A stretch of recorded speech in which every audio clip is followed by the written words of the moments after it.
всяко мое движение, във всеки мой страх. Ти ме научи как да прощавам и как да се боря. Научи ме сърцето си за хората да отворя. В Монтана всички ме знаят, че съм силна и смела, но само пред теб, мамо, бих коленичила и свела чело.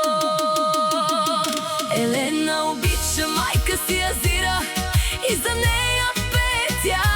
Ти си единствената ми опора на тази земя. Няма думи, Азира, които да стигнат до теб. Ти си моя живот, моят огън в студения лед.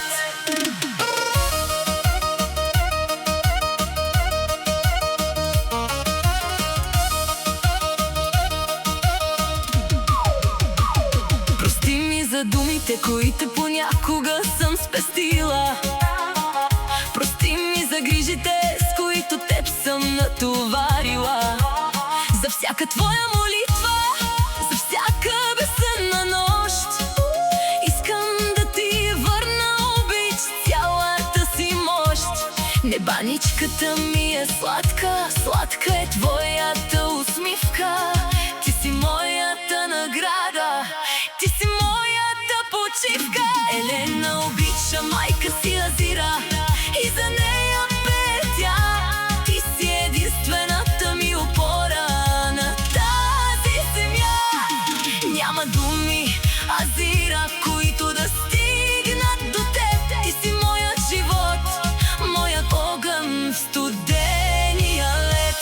И когато слънцето над Монтана залязва, сърцето ми само едно ти подсказва, че дори на край света да замина, ти си моя дом, ти си моята родина. Благодаря ти, че си моя майка Азира. Обичам те, мамо, до последен дъх. Твоята Елена.